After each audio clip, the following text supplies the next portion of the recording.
Welcome to Straight Talk. I'm Peter Martin. I'm delighted to say my special guest this week is the man I consider the best Scottish music journalist ever. Simple as that. Billy Sloan is my guest. Billy, I'm absolutely delighted to finally get you sitting alongside me because I've been nipping your brain for long enough to talk about the career. Yeah, and I mean, I was looking forward to coming here. This is actually being recorded on a Thursday, but I actually left the house on Monday. And by the time I got here, I think I'm qualified for a Duke of Edinburgh Award Scheme badge. I mean, where are we exactly? Yeah. I don't even know where we are. If you don't get across the bridge by midnight, it disappears. I feel like I've been abducted or something like that. I'll probably never see home again. Well, I'll tell you the good news is you're here, and the great thing is I honestly feel as if my career in football is something that I feel honoured to have met so many people, some of them heroes. I see a great mirror image of you in your life. Music, but there's far more to you than that we'll touch on later, but music has been at the forefront of your journalistic skills. Yeah, I think that we have something in common, Peter, and it's that first and foremost, despite being journalists and broadcasters, we are fans. And that, to me, is paramount. I think the time and when the day comes, if it ever does come, when you stop being a fan, you should just kind of walk off the park. Don't do all this, been there, seen it, done, got the t-shirt, the whole bit. Once it gets too much of a chore, you should just leave. Now, I'm pleased to say that after 45 years and counting, I still get excited about going to interview some big star. I still get excited when the lights go down in a venue and the band are just about to walk on stage. I still get excited, when, you get to meet somebody of the stature of a Mick Jagger or a Paul McCartney or a Alice Cooper, or artists of that calibre. So I think it's really important to be a fan. And it's pretty uncool to admit that, but I don't make any bones about it. I'm first and foremost a music fan, and secondly, I'm a music journalist and broadcaster. Yeah, no, I don't think there's any shame in that. The other great thing about it, and if I can share this story, which kind of epitomises, we got on famously when we worked for Radio Clyde, but one story, and I hope you don't mind me sharing it, is my favourite Billy Sloan story, is just basically, I remember you phoning me and saying, look, I know you love the Skids. We've got the tickets. I remember it well. Can we go to you want to go to Dunfermline with me and we'll see the 30th anniversary? Yeah. And the great thing about it was there's me trying to inflict my musical choice on you in the car. And then when we finally get there, my favourite moment of all is we're waiting on Jobson coming on the stage. He comes on doing his usual punk dance from the late 70s. And then as I'm standing there, and it's just a brilliant atmosphere, he's hit Working for the Yankee Dollar, and I don't know what age you were, but I looked round to my left, and there's you pogoing beside me to, Working for the Yankee Dollar, and I thought, now that is just mental, but I absolutely love it. I'm not sure I could pogo now, but That's I was pogoing then. I just love going to gigs. I went to my first gig in the 21st of October 1971, I went to see The Who at Green's Playhouse. And it's funny that we're talking today of all days, because this very week is exactly 50 years ago to the week when the Green's Playhouse was transformed into the Apollo. So on the 5th and 6th of September 1973, Johnny Cash played the two opening shows that opened the Glasgow Apollo, and then a fortnight later the Rolling Stones played two shows. I think it was the 12th and 13th of August to promote their album Goat's Head Soup, and that's the gig that I went to. But before that, as I say, I went to my first gig on the 21st of October 1971 at the Green's Playhouse in Glasgow, that magnificent building at the top of Renfield Street opposite the Pavilion. And I had to beg, and I mean really beg, my old man, God rest him, I had to beg him, I was only 15, to let me queue out overnight in Sucky Hall Street with my mates to buy tickets, because at that time Sucky Hall Street was still open to traffic. It wasn't a pedestrian precinct, so there was still traffic going up and down in both directions. And for some bizarre reason, which I've never ever got to the bottom of, maybe somebody listening to this can, tell us, the Green's Playhouse was primarily a cinema, so you went up, you paid in and you went to see a film. But when they did gigs, they never had a box office. I don't quite know why that was. So the tickets were sold at a place called House of Clydesdale. Wow. A little electrical store. So if you walk out of Watterson's now, walk straight across to where Marks and Spencer's used to be, there was a little electrical store. And you walked in through the vacuum cleaners and the washing machines and the fridges and the irons, and sitting in the back, you think I'm making this up, was a couple of women who sat at a little trestle table, a bit like the table you would get if you were pasting wallpaper with books of tickets, and you say, can I get 2 tickets to see the Who, and they tore them out of the book, and that was how it worked. There was none of this booking it online stuff. And when you went there as a fan, did you know, did your dad, did your family know that, was that the career you wanted? Did you want to be involved in it? I was a bit, for somebody who spent 45 years as a journalist and broadcaster, writing primarily and broadcasting primarily about music, I was a real late developer. I mean, I never bought my first record until I was 15.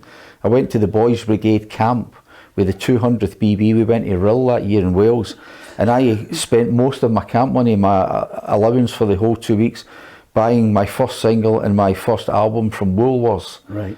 In the middle of Rill, and I bought Won't Get Fooled Again in the blue picture sleeve, which I still have, and I bought the Who live at Leeds, which had come out the previous year in 1970. So, going to see the Who after, buying your first records, because all my mates would be at school and they'd be talking about Every Picture Tells a Story by Rod Stewart, or Split by the Groundhogs, or the Yes album by Yes, or Get Your Yayas Out by the Rolling Stones, and it was a foreign language to me, because in the house we didn't have a record player. Wow. So there wasn't any point in me buying a record. I had nothing to play it on. And then when we moved to this maisonette in the Springburn area of Glasgow, my mother made probably the best investment of her life when she spent £46 on a radiogram. Remember those? Yeah, I remember. From Arnott and Simpson's at the corner of Jamaica Street and Argyle Street. Did she pay it up or buy it outright? I think she might have paid it up. For people who don't know what a radiogram is, it was a small cabinet, wooden cabinet, and you opened the left-hand side and there was a turntable where you could play records at 45, 33 or 78, and then the right-hand side you could open it up and there was a cabinet where you stored your records. Yeah. So when I bought Live at Leeds and Won't Get Fooled Again, I only had one record, one album and one single, and that was all I had. So I mean, I was a real late developer, so I was catching up. And why the Who? Why the Who? I don't know I don't know the answer to that, Peter. It was just, I got Live at Leeds and I fell in love with it. I could, in the old days you would listen to a vinyl record, you would turn it over and listen to side 2, you would turn it over and listen to side 1, and you would do that 4, 5, 6 times in a row, for 3 hours. And then when I went to, the Greens Playhouse on that night, seat C32, the ticket was 85 pence in the stalls. And there up on that stage, 30 feet away, was Roger Daltrey, Pete Townsend, John Entwistle and Keith Moon. Up until that point, they had been guys who were just pictures cut out of NME and Melody Maker and pinned up in my bedroom wall, but there they were for the first time. And it was a life-changing moment. I'm getting goosebumps just thinking about it, telling you. It was a eureka moment. I thought in that night, I need to get involved in the music industry somehow.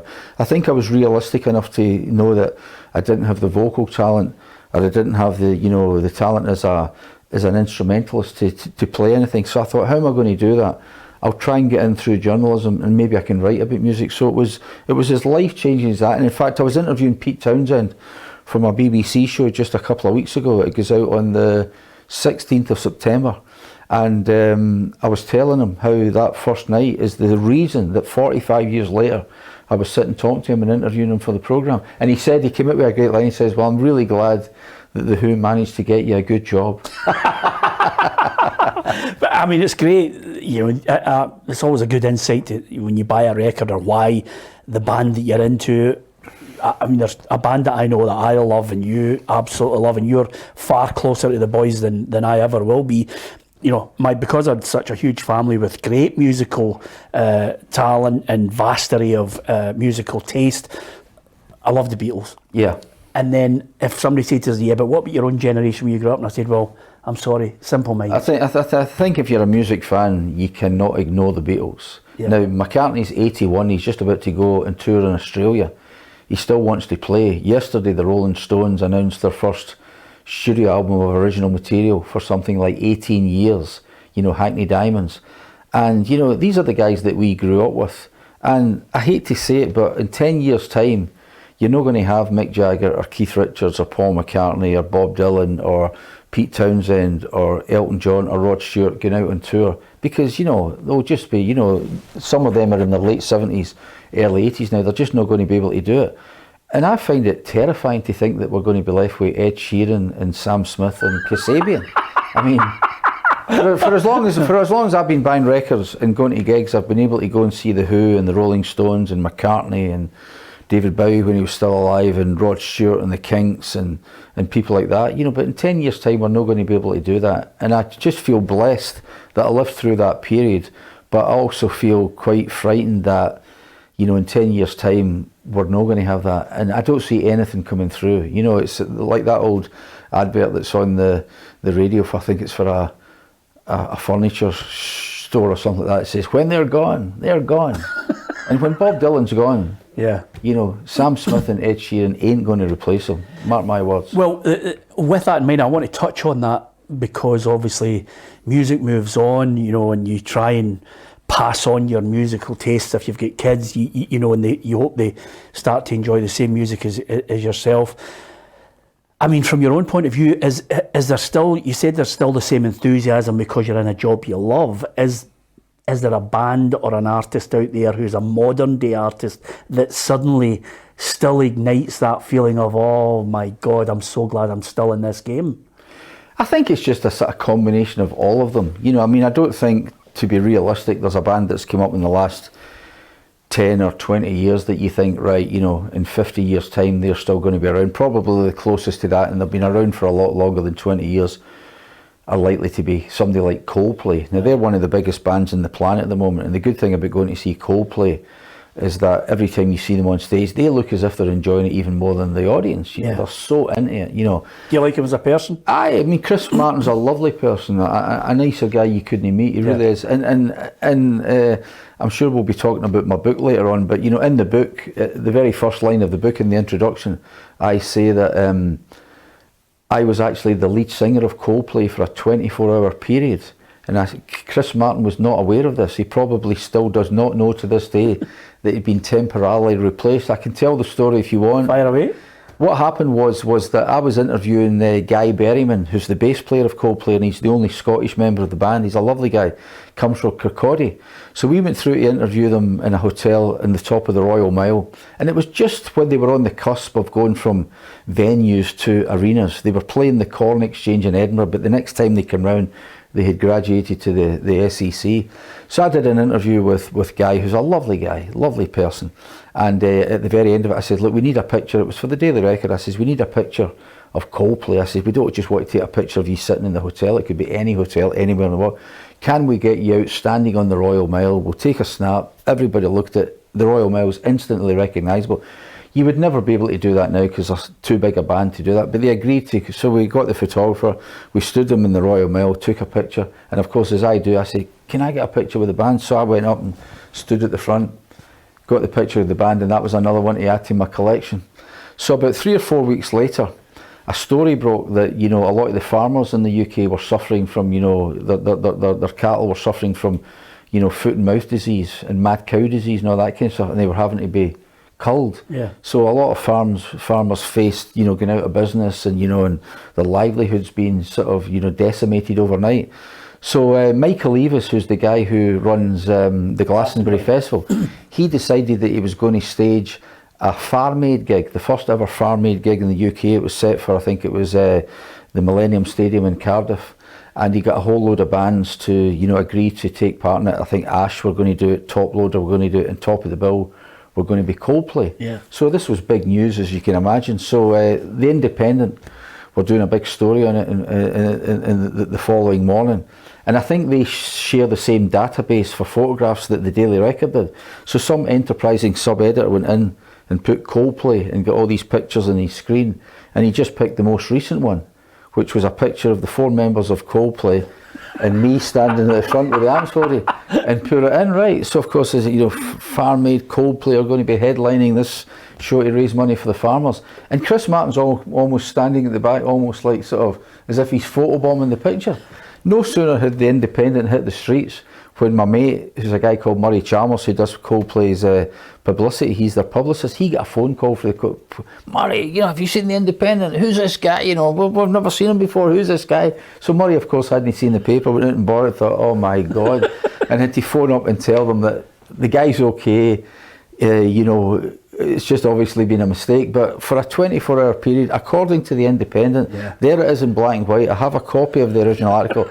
I was the lead singer of Coldplay And, you know, you won't find that nugget of information in any pop history book. You mentioned the book.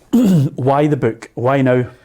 It's a very good question. I don't have an easy answer to that. I mean, people have always been saying to me, you should do a book, all the adventures you've had, all the people you've met, the guys you've interviewed, you should do a book. And I'm not being falsely modest when I say this, but I just genuinely didn't think that anybody would be that interested. You know, if I wrote a book, who's going to be interested in what I say? So what I did was, way back in 2012, I wrote a couple of sample chapters. I wrote a chapter of the time we went to interview Johnny Cash in London for the Daily Record, and the photographer pissed him off. And I tried to retrieve the situation and only succeeded in annoying him even more. He was going to kill us, you know. And as you can imagine, Johnny Cash is quite an imposing character. And, you know, I was lucky to escape with my life. And coincidentally, the second chapter I wrote was another occasion I was lucky to escape with my life, when one day I was sitting in the house watching Football Focus with Gary Lineker, you know, on the BBC at lunchtime, and the phone went, and it was my pal, Kay Wilson, who used to book all the bands for the SECC. She went, oh, you need to help me, you know, we've got Status Quo on the night. It was December. They always played a show in the lead up to Christmas. She says, I've got Status Quo on tonight, you know, it's completely sold out, 10,000 people, you know, and the support band have dropped out. The support band were Tapau, Carol Decker, China in Your Hand. And the previous night in Manchester, she'd had laryngitis, and the doctor examined her and said, you can't sing, it's as simple as that, you've got to take a rest. So Kay phoned up and said, get me a band, you know, get me a band, and you need to get me a band. So in Scotland, for all that we've got a very rich music heritage, we've not got a lot of out and out hard rock bands. The only one I could think of was Gun, and they'd probably split up at the time, I can't remember. So I says to her, why don't you get a DJ? I says, it'll save any messing about with drum kits and keyboards and roadies and vans. I says, why don't you get a DJ? He'll go on stage for 40 minutes, play a couple of heavy metal tracks, you know, warm up the audience. Job done. I says, why don't you phone Big Tom Russell? Tom Russell, the rock show, Radio Clyde, you know. I remember Tom. He'll turn up his box of Saxon and Iron Maiden and Metallica records, everybody's happy. So I gave Kay his number, so off she goes, and she phones me back 15 minutes later. The panic in her voice had been cranked up considerably. Oh, I phoned Tom Russell, he's got a gig tonight, he's doing a lounge bar in Kilwinning. He can't do it. And then she says, but you've done a bit of DJing, why don't you do it? And I said, well, hang on a minute, you know, I've no DJed for years. And then she said the magic words, it's 350 quid in cash. And that was quite a lot of money then, right? Absolutely. What year was that? That would be the late 80s, I think it would be. 350 is good money. And that was quite a lot of money. And I say in the book that I felt like, you know, when you see sometimes Our Willie, and he's got the wee, you know, prim and proper Willie on his shoulder going, William, don't do it, it's wrong. And then he's got the devilish Willie in the other going, just do it, you'll kill him, just do it, take the money. John Belushi, isn't it? Take the money, just take the money, right? So I says, right, keep it low key, you know, I says, you know, keep it low key, because I've not done this for years. And she says, right, I promise now, we're low key, her you know, interpretation of low key was very different from mine, right? So I turned up on the night, I didn't even have the records. You know, you're looking for Metallica, Iron Maiden, Saxon, you know, Guns N' Roses. I didn't even own records like that. So I went through my collection and got anything that was remotely, you know, sort of rocky, put it in the box. Turned up at, you know, 8 o'clock at the SECC, going to the production office, the guy says, right, we want you go on, play records for 40 minutes, warm up the crowd, 350 quid, job done, right? So unfortunately, Kay's version of low key differed greatly from mine. When I looked through the little curtain, instead of the DJ bit being in at the side where the monitor mixer is, it was right in the middle, where the vocal mic was. So of course the lights go down and there's a big roar from the crowd, because they don't know who's coming on. They don't know if it's the Rolling Stones or Bon Jovi or George Formby with his ukulele. They have no idea who's coming on. And I walk on with my little box of records, and even in the midst of all this thrall of, you know, noise coming from the audience, I was able to pick out a lone voice which said, is that no that beep from the Daily Record? So I go and I get the mic, hi, yeah, welcome to the SEC, the co-show, it's good to be here, my name's Billy Sloan, let's get the show on the road. So I play the first record, Now I'm Here by Queen, and suddenly there's guys playing air guitar and head banging and jumping up and down, and I thought, the devilish Our Willie was right, this is a piece of piss, this will be great. So then the second record, you know, that I lined up was The Boys Are Back in Town by Thin Lizzy, And I don't know what I did. I'm a real technophobe, Peter, right? Yeah. I can barely send an email, right? I'm a real computers and stuff like that, pressing buttons. Oh. So I don't know what I did. I pressed the button or shoved the wrong fader, and boom! Suddenly everything fused, and the deck went off. Put another shilling in the meter, you halfway. That's a polite version of what they say. So the next minute there's a roadie on with, you know, the headband and a miner's helmet with a screwdriver in his mouth, trying to put a fuse in to get it working. They want to kill you. And then after like about another 3 records, you know, I started hearing shouts of sumo, sumo, and I was like, oh no. And then I was sinking fast, and what I did was I said, right, it's nearly time for the core, you know, it's, the core, and I pretended, and I don't know why I did this, right, I pretended that I had an in-ear monitor, and I went, I've just been told the core in the building, and I got like a smattering of applause, right? Who gives a, you know, that's a, I says, I'm going to take you up to core time. Core time, I sound like Dave Lee Travis or something. I says, I'm going to take you up to core time with one of the all-time greats, and I played Meatloaf, Bat Out of Hell. And the only reason I played it because as Meatloaf stood at the gates before, at the gates of heaven or whatever it is, I only played it because it was 9 minutes 27 seconds long, and that took me over my allotted time. And I walked off the stage to the sound of my own footsteps. I get into the production office, the guy gave me my 300, I was traumatised, and he said, you're welcome to stay and watch Status Quo if you like. And I said, I just want to go up the road. And now, even now, every time I hear The Boys Are Back in Town on the radio by Thin Lizzy, I kind of freeze because I think back to that night when the whole thing just packed in. And I'm going to ask you then, you interview them, and they come to Glasgow and they want to play, and they obviously want to impress. Some people say if you can cut it in Glasgow, you know, or cut it in many places. It's like New York. If I can make it there, I'll make it anywhere. And that applies to the Apollo. It applies to the Barland currently, and it also applies to the Hydro. If you can make the grade there, you've made it. And with that in mind, I mean, I can remember going to the SECC. In Excess were on. Yeah. Michael Hutchins was there. You know, he's got everybody. They were really hot at the time. And, you know, he started singing 2 or 3 great songs. And then that moment when he's got to obviously address the crowd. So he, as they're all strumming away, he sits down on the edge of the drum kit.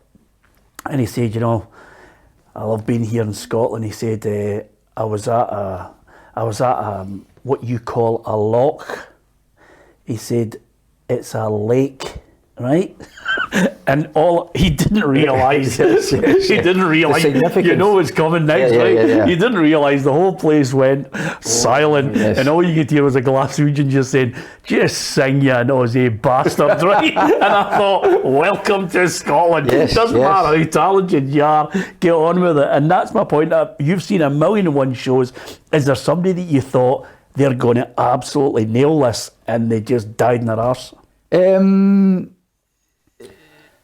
Yeah, I went to see in the old days of the Apollo, and there was a punk show on one night. I think it might have been Elvis Costello or The Clash, I can't remember which. And this guy came on, and I was dying to see him.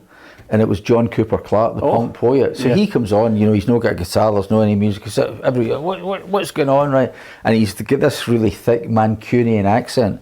And he starts, you know, reciting his poems, which are fantastic, absolutely incredible, you know, so clever, so witty, so funny. But, you know, the punk rock audience did not want to see a poet in any way, shape or form. So you've got 3,500 people hurling abuse at this guy. And, you know, and I remember years later I interviewed him and I said, you know, that must have been one of the most horrific moments of your life. And he went, no, it was one of my favourite moments. I went, how can it be a favourite moment? He says, well, I was standing up on that stage behind the microphone.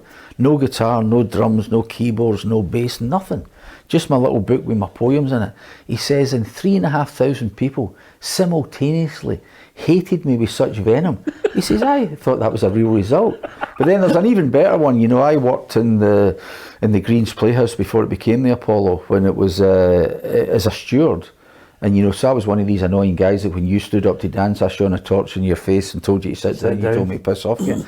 You didn't get paid for it. The only reason that I did it was because it got you into the gigs for nothing. Yeah. So in those very early days, I was seeing people like Chuck Berry, Rory Gallagher, Status Quo, Hot Wind, Peter Gabriel, Genesis. I saw the first Wings tour in 1971 with McCartney when he he split from the Beatles. I also saw the first headline tour by Roxy Music when Eno was still in the lineup. So I mean, I was in the Greens Playhouse some nights, 4 or 5 nights a week, and you know, and I didn't like all the bands. I just wanted to be there. After having gone to see the Who in '71, I just wanted to go and see as many bands as I could. And I went to see Slade one night. I was working at the Slade gig one night, and they were always, it was always sold out, and 90% of the audience was male, so it was quite a sort of tough audience.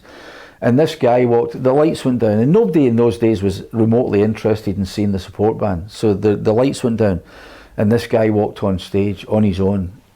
And you could see right away that he was a man as opposed to a youth. He was a bit older than your average rock star of the day, right? Yeah. And he was wearing this red velvet sort of smoker's jacket, you know, tied with a belt around the middle. And he walked up and he put his foot up in the monitor and he glared out at the audience, and that was like a red rag to a bull. You know, everybody who was been sitting, you know, half asleep and picking their nose suddenly sat up in their seat, thought, who's this? And all this abuse started to come, right? And he took the smoking jacket off, and I always remember he folded it. He just didn't throw it. He folded it and laid it down, and he got a can, you'll be old enough to remember this, a can of McEwen's Pale Ale in the green can. Now, there was no ring pulls in those days, so you got that little metal thing where you pierced a triangular hole in each side. And he didn't drink it, he poured it in his hands and slicked it and combed his hair back and like a rocker, and then he took a little sip of it. And then he put on a black leather jacket, and he had the black and white striped t-shirt, and that's a major clue, because he went back and he put his foot up in the monitor again. Now, from the point that he walked on stage to this point, it was probably about 90 seconds, which is a long time when you're not doing anything. Too right. And you can imagine what the reaction was. It was 3.5 yeah, get them, yeah.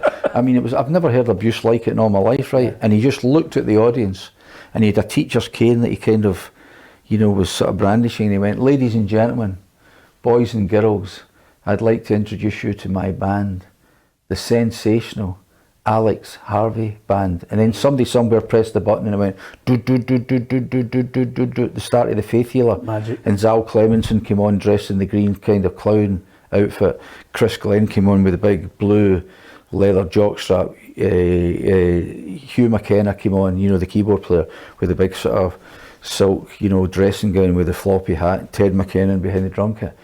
And I was like, it was one of the greatest things I'd ever seen in my life. So they were a band who I remember get booed on and went down such a storm they could have got an encore. In fact, Noddy Holder says to this day that actually Slade delayed their stage time 10-15 minutes to try and let it calm down a wee bit. But he loved them. He absolutely loved them. So that was a great example of somebody who died a death but were able to pluck victory from the jaws of defeat. Yeah, Tomahawk Kid's my favourite. And the other thing that's amazing about you saying based on Robert Louis Stevenson. I was going to say to you, the other great thing about it was Eddie Tobin, who's a friend of mine, lovely guy, used to be their manager. He was our manager, and we used to sit in a pub and he'd just tell me stories about the madness of them on tour. But let's go back to the book, because what have you called it? And then the other aspect of it, is it a book of great memories of interviews in your minds, or is it a book of, I always say to most of my mates, if I'm going to write a book, I'm going to be honest, I'm going to get the baseball bat out, and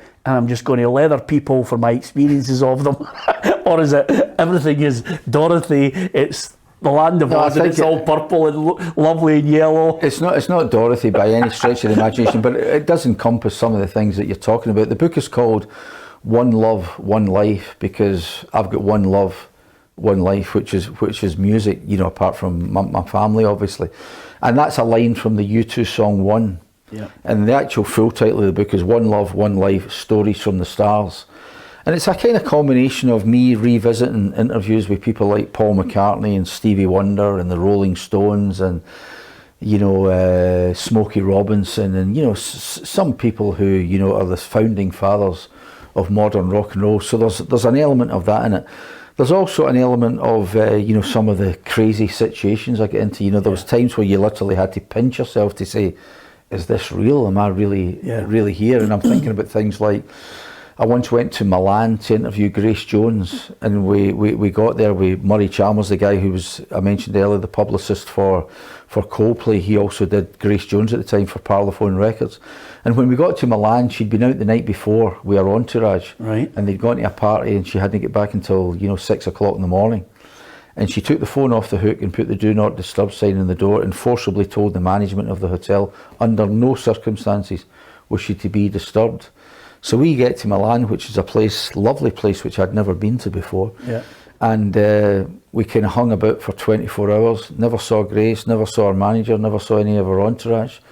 Hung about for another day, never saw anybody again. That afternoon, AC Milan were playing Inter Milan at the San Siro, and I could have got a ticket and gone, but you know, I couldn't go because if she phoned and went, right, I'm ready. So it got to about 6 o'clock on the Sunday night, and we hadn't seen anybody. So we just had to throw the towel in, and we were heading back to Heathrow. We had a flight, I think it was at 9 o'clock or something. And the taxi driver was actually outside the reception of the hotel, and we put our bags in the back, and Murray was paying the bill. And suddenly the phone went, and the guy at reception went, Mr. Chalmers, it's for you. And he went on the phone and went, now? You're kidding. Put his hand over the phone, he says, that's Gracie's manager, she'll do the interview now. So I said, we're leaving to go to the airport. So I said to the taxi driver, realistically, how long have we got?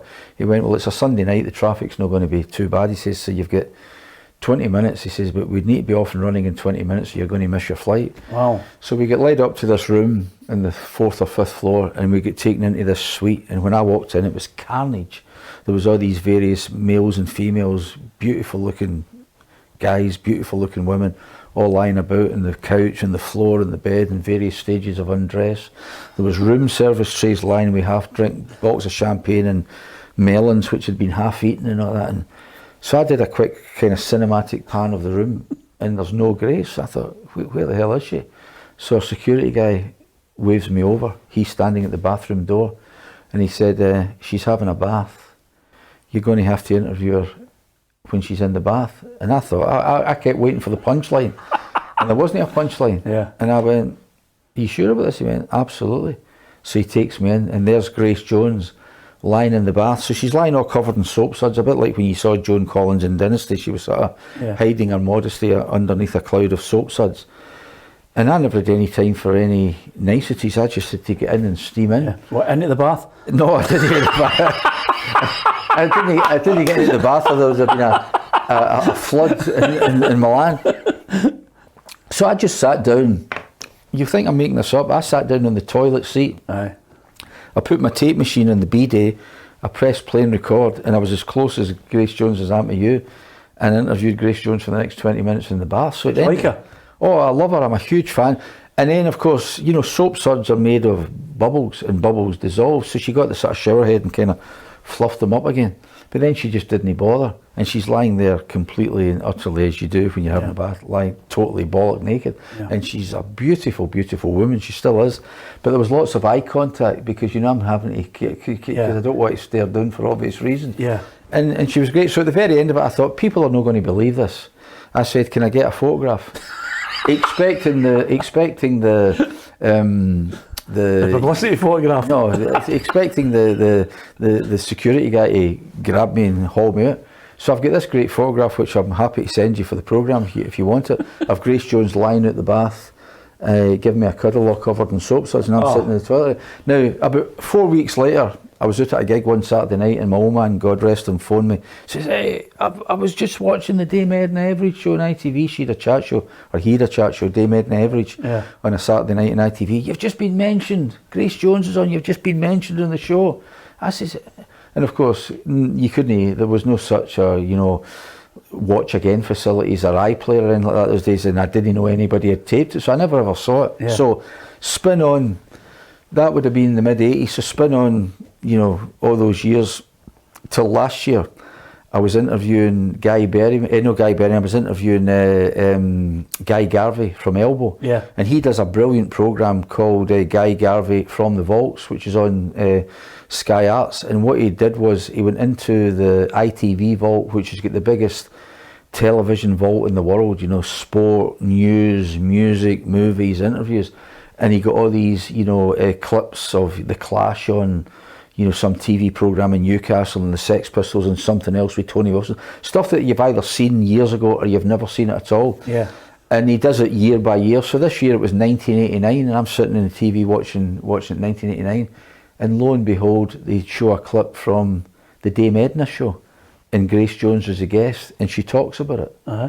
And there's a great ad lib from Dame Edna. So she says, oh, you know, the guy came in and I was in the bath. And she changes it around a wee bit as if I just turned up, right? And she says, there was no bubbles, but there was bubbles. He could see everything, she said.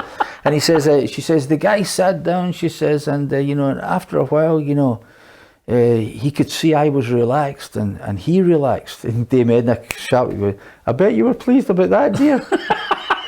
And I've got the clip of it. You know, she never mentioned me by name but then about, you know, when the actual thing happened, about a year or two later, she was playing a gig in Birmingham. I went down to interview her again, and I took the picture. And she went, oh, you're the guy in the bath, I remember that. So she signed the picture, Splish Splash, I was taking a bath, which of course is a song from the late 50s, early 60s, and I've got the picture, so I'll let you have a copy for a small fee. Yes, absolutely. She was fantastic. You know, she just... I think multi-talented, but yeah. I don't want to. I've got so many things I want to talk to you about, but you'll obviously have things in the book that are, you know, really positive, great times that you've interviewed people. But, you know, I've got to put my journalistic head on here. Is there anybody that you interviewed that you just thought you're just a total prick? Funny you should say that. Funny you should say that. I do a whole chapter in the book. I think it's chapter 11. Which is called I Don't Want to Talk About It, which of course is a song popularised by Rod Stewart, of course. And it's basically about, you know, what's involved in setting up an interview. Because, you know, you don't just snap your fingers and suddenly there's Mick Jagger or Elton John or Rod Stewart. You know, there's a bit of a sort of process you have to go through. And I explain how that's done. And then, of course, I inevitably say that, you know, for some bizarre reason, Glasgow taxi drivers really seem to have a real sadistic appetite for... They never say, who's the best guy you've ever interviewed? It's always, they look in the mirror and, who's the worst guy you've ever interviewed? And step forward, Chuck Berry. He was just, horrible. You know, I spent like 6 months fixing up an interview with Chuck Berry. He was coming to play the Magnum in Irvine. And he arrived one day at the hotel, I can't remember what it was called then, but it's a hotel right next door to Glasgow Airport. You can walk across to the airport. And I think it was Excelsior back then. It might have been Excelsior. And when we got there, he was just such a horrible, nasty, rude old man. You know, I never did anything to upset him. I was very polite. I was very reverential towards him. And he just gave me, you know, I'm not doing an interview. And he stormed off. And then when he came back down, and we were really up against it time-wise, you know, because it was for the overnight edition of the Daily Record. And, you know, my photographer was sitting with, you know, his cameras. He went, who's he? And I went, that's a photographer. No photographs. And we've got a dispatch rider, a guy on a motorbike ready to take the film straight back to the darkroom at the Daily Record. And I says, why? He says, I'm not dressed yet. I says, you look amazing. You know, the buckskin waistcoat and the bootlace tie and the denim shirt and the jeans and the Cuban heel boots. He looked incredible, just exactly like Chuck Berry. He went, no, you don't understand. I'm not dressed up here yet. And I was like, here we go. Peace. So I think the first question was, you know, how does it feel to be back in Scotland? And his answer was something along the lines of, I don't know, I've just got here. That was probably the most expansive, and it was like, no. And I really I say it in the book, I really kind of let myself down because the fan took over. Yeah. And at the very end of 10, 12 minutes of him treating me like dirt, it was horrible towards me. I had a photograph of Chuck Berry, you know, doing the duck walk. Yeah. And I said, could you sign that? And he kind of grudgingly signed it and then sort of threw it down and threw the pen down. Yeah. And I kind of regretted that because he treated me like dirt for you know, the whole duration of the interview, short as it was.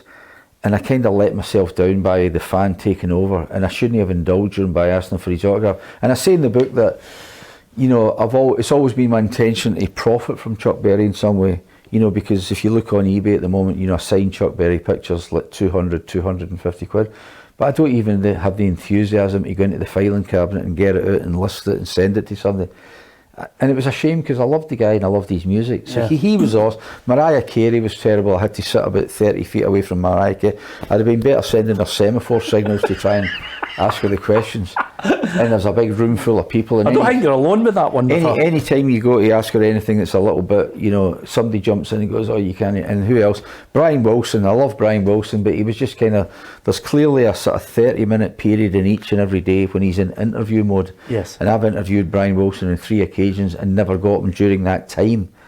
And he's been monosyllabic. But I have to say, just to be able to touch the hem of the great man's garment and get him to sign my vinyl copy of Pet Sounds, that kind of balanced up a wee bit. But you know, for every bad one, there's 10 good ones, so it kind of balances itself out. I know it's going to be difficult to flip it and then come up with a good one, but is there one where you've interviewed someone, male or female, and you've looked and you've said to yourself, they've exceeded my expectation, because not only is the music great, but the person is just awesome? I don't know if Paul McCartney could ever exceed your expectations, because your expectations would be so high in the first place.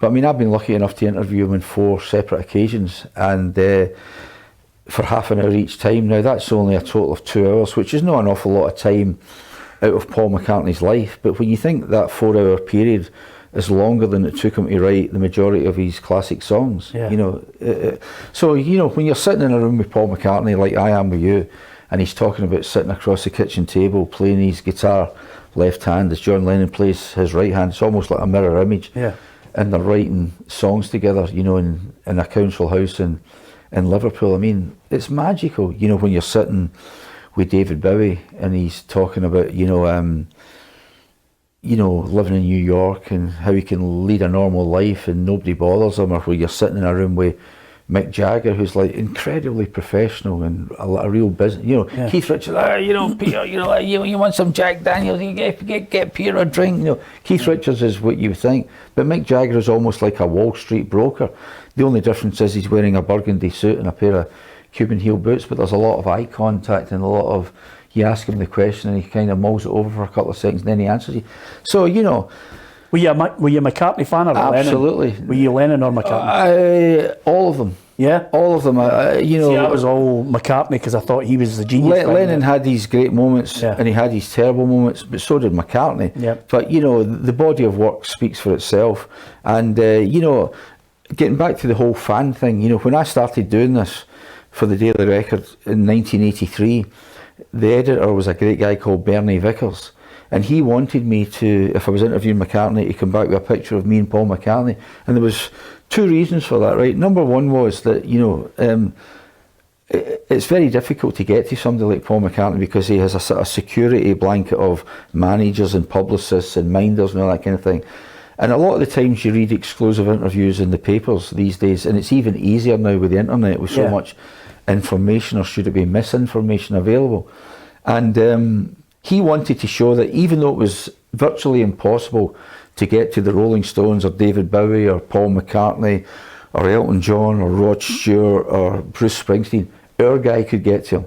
So there was the proof. But secondly, it was from a personal thing. I thought, you know, you're maybe only ever going to get one chance in your life to sit in a room with Bruce Springsteen or Ray Davies or Brian Wilson or Neil Diamond or Paul Simon or Tina Turner or Annie Lennox. Some of them I've interviewed on several occasions.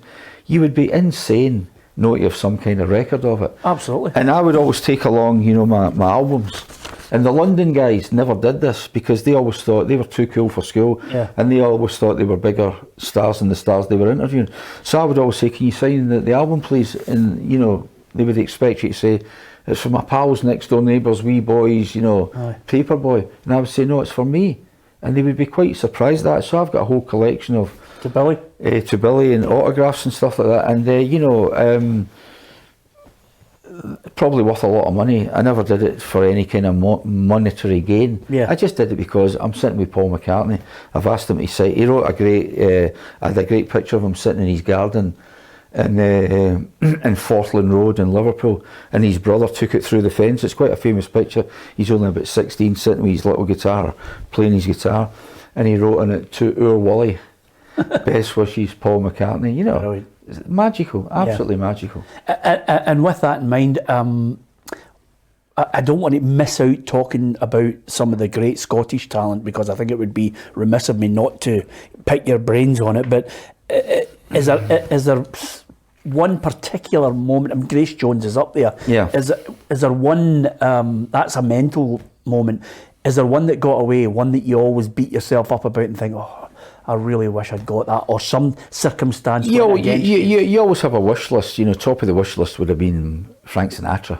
I'd love to have interviewed Frank Sinatra, but you know, he never did interviews, or they were few and far between. He would do it with Larry King live or something, or Oprah Winfrey or something like that. So, you know, the chances of fixing that up were minimal. I did get to interview Nancy Sinatra once. She wrote a book about her father, and I got to interview her, and she was a lovely person, very witty and informative. So Sinatra would be number one in the list. There was two that got away. I was supposed to interview a guy in Virgin Records in London, and they phoned up and said, look, he's got the flu, can we postpone it for a couple of weeks?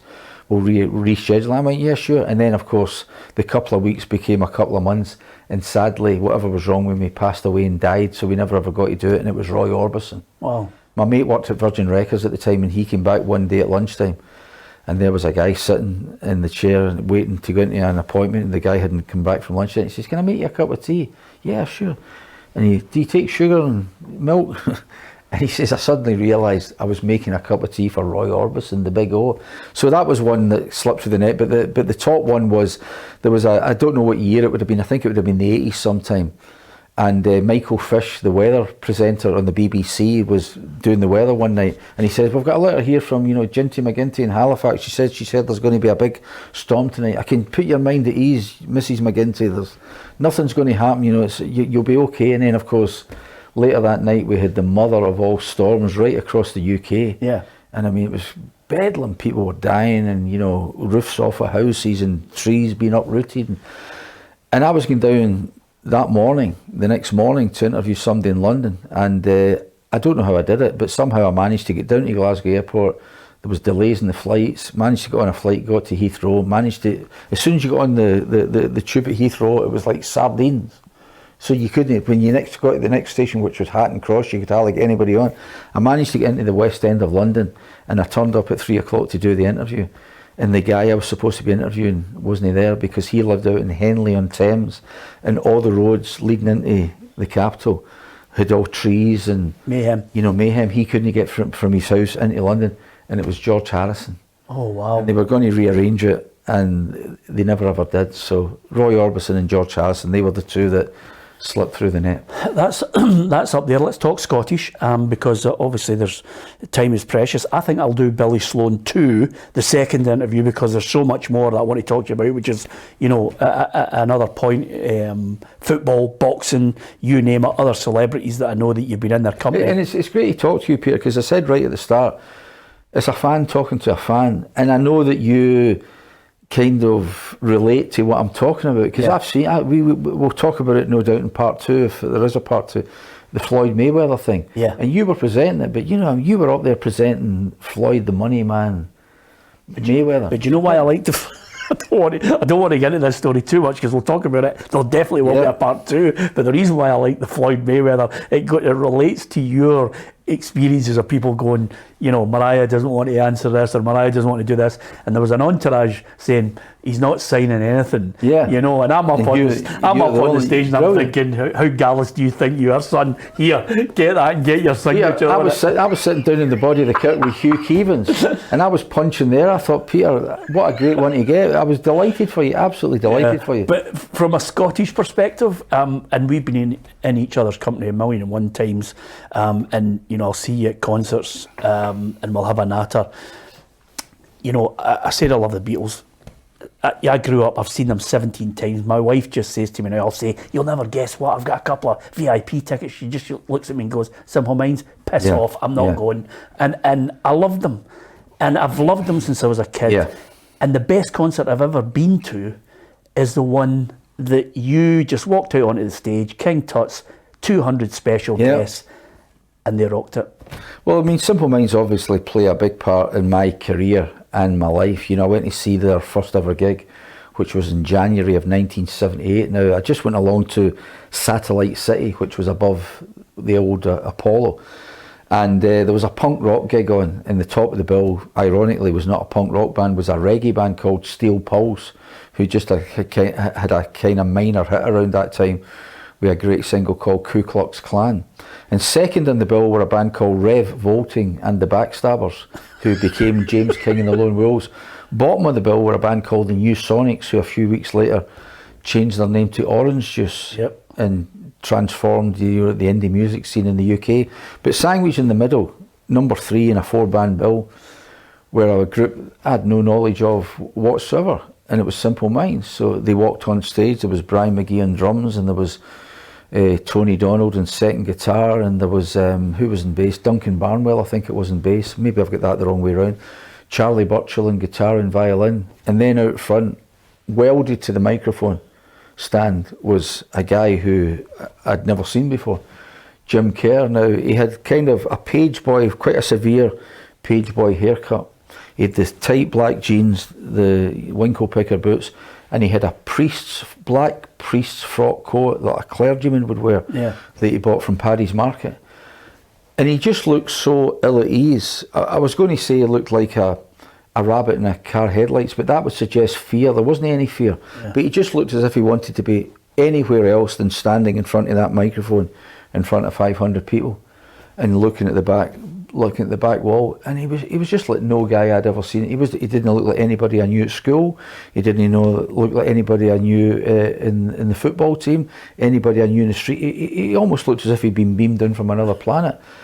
And at the end of the gig, I went and knocked on the dressing room door, and it was Charlie Burchill, the guitar player, that answered her. I says, I'm doing a little review. I mean, what's the name of your singer? And he went, Jim Kerr. And I went, Kerr, yeah. And I wrote it down. And that was the first time I'd ever met them. And I think it's significant that of the 4 bands in the bill, they were the ones that I gravitated towards. Now, had you asked me, could I have thought, that they would become the most successful band in Scottish rock history? The answer's no, but I did think they had amazing potential.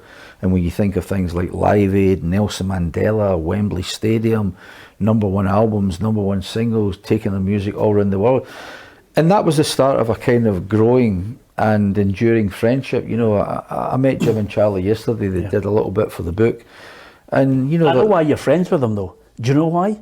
Because you mentioned that you and I are fans. Those two, they're fans as well. They haven't changed. They look as if they just left Glasgow yesterday. They look as if they just went straight for the high flats in Prospect Hill Circus in Tory Glen.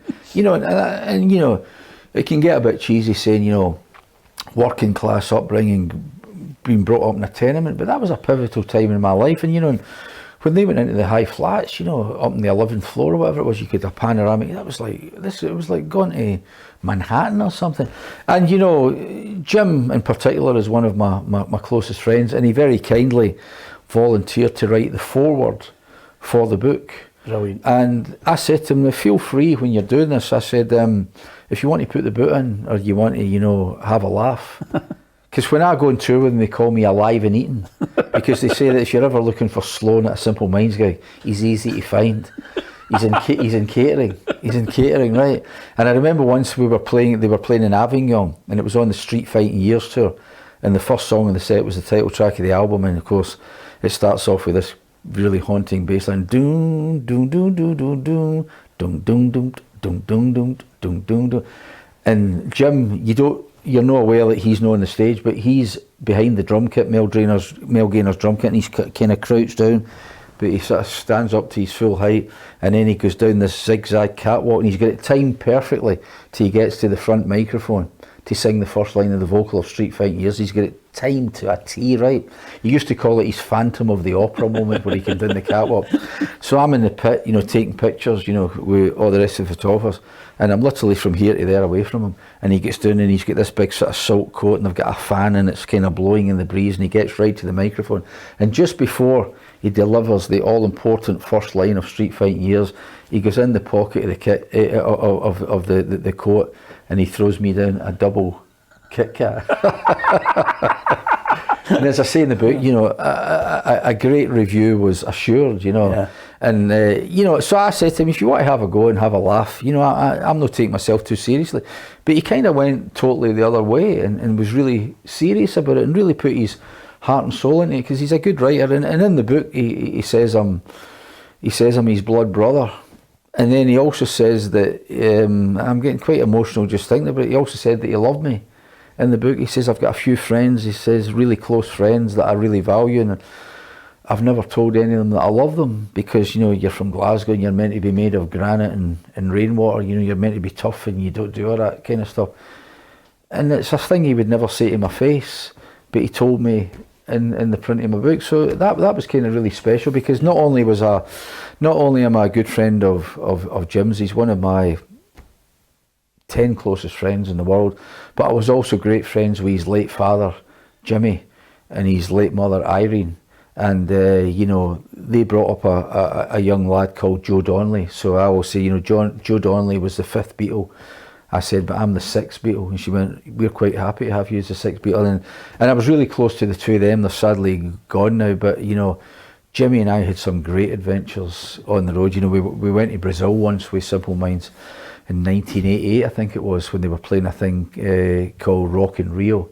And there was Supertramp, Duran Duran, Robert Palmer, UB40, The Pretenders, Johnny Marr, and Simple Minds. And everybody, you know, Simple Minds did the Monday, The Pretenders did the Tuesday, UB40 did the Wednesday, and so on, right? And 2 stories about that, which I mentioned in the book. We played everybody when they go to Brazil. Have you been there? No. No. Everybody when you go to Brazil, we were staying in a big 5-star hotel on the Copacabana. It was such a posh hotel that Frank Sinatra once did a gig in the ballroom. They paid him $1 million. That's how big deal a hotel it was, right? And when you looked out the window, you could see the Copacabana for about 4 miles stretching away in the distance. And when you walked along the Copacabana, there was volleyball nets, but they never played volleyball. They played what you and I would call head tennis. So you'd throw the ball up, head it over, chest it, hit it back, chest it, right? And some of these rallies would go on for about 40 or 50 shots before somebody, you know, had a winning shot. And we watched a game one night with some guy, I don't know who he was, but he was the Brazilian left back. Oh, right. You know, they played for the Brazil team. There was like 3,000 people watching this guy. The name didn't mean anything. And even if you saw kids playing in the sand, and they all play in their bare feet, you know what it's like trying to run. So the skill factor was amazing. So everybody got bitten by the football bug, including myself, and we all went to local sports stores and bought the Brazil, the yellow jersey and all that, and I bought a Flamengo strip as well, which I think was red and black. It is, yep. Vertical stripes. And we all get bitten by the football bug, and so they arranged a football match on the Saturday with a day off, and I had actually stopped playing football because I broke my left leg twice in the space of 3 years playing football from 1979, 80, 81, and I actually physically threw my boots out because I thought I don't want to be tempted to play again, because I can't stand another 4 months of lying with my leg in a plaster, no able to go anywhere, in crutches. I just got to make a decision. But of course, you're in Brazil, we need to play football. So we all go on the Saturday out to the promoter's house in the outskirts of Rio, and he's got this big palatial pad, and he's got an 8-a-side grass park with goals and nets, the whole bit. So we step off the bus, and whoever Rio's answer to Archie McPherson goes up to Jim, shoves a microphone there, he goes, Mr. Kerr, what is your team selection for today? How do you think the game will go? And Jim went, I don't know, I thought we were just coming for a kick, but they were taking it dead serious, and there was TV cameras there, and I was like, what's going on? So we played the Pretenders. It was a straight 20 minutes, and we played the Pretenders in the first game. And Johnny Marr was playing for the Pretenders, and Johnny's a player because when he was a teenager he was on schoolboy forms with Man City, so Johnny can play. Yeah. And we beat them 5-2. So that was us into the final. So then UB40 played the Brazilians, and the UB40 guys are the guys for the Brummies and that, or the Rastas and that. They could play. But the Brazilians, who as I say played in their bare feet, no socks, no shoes, they could stop the ball on a sixpence. It was magnificent. So the game was like, it was a straight 20 minutes. The game was like one each for like 15 minutes, and then it was almost as if the Brazilians went, right, stuff this, let's go. And within seconds it was 4-1 or something. So we were sitting going, we've got to play them in the final, you know. So we go on and play them in the final. And this was about 85-degree heat.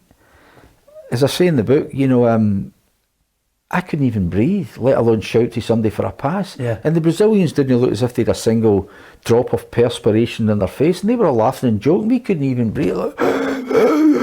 Couldn't breathe. So I know you'll find this hard to believe, but I opened the scoring, and we go 1-0 up, and then the Brazilians equalise.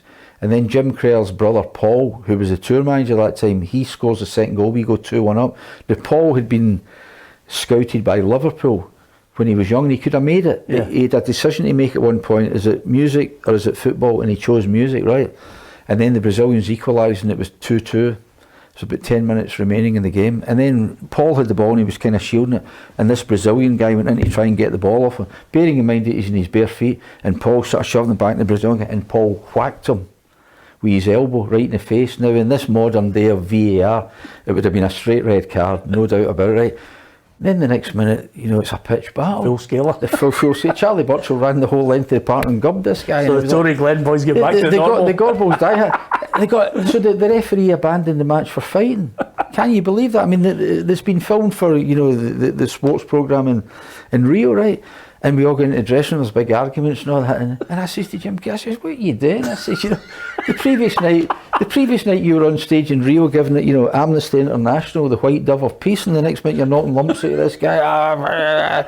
So Bruce Finlay, who's Simple Minds, or was Simple Minds manager, a great guy, he kind of tried to smooth things over, and we went back on and we played the remaining 7 minutes, and we were doing no bad, and then with 2 minutes to go the Brazilians broke away and we get beat 3-2. I don't think it was a disgrace. I think we represented Scotland very well, so that was a highlight.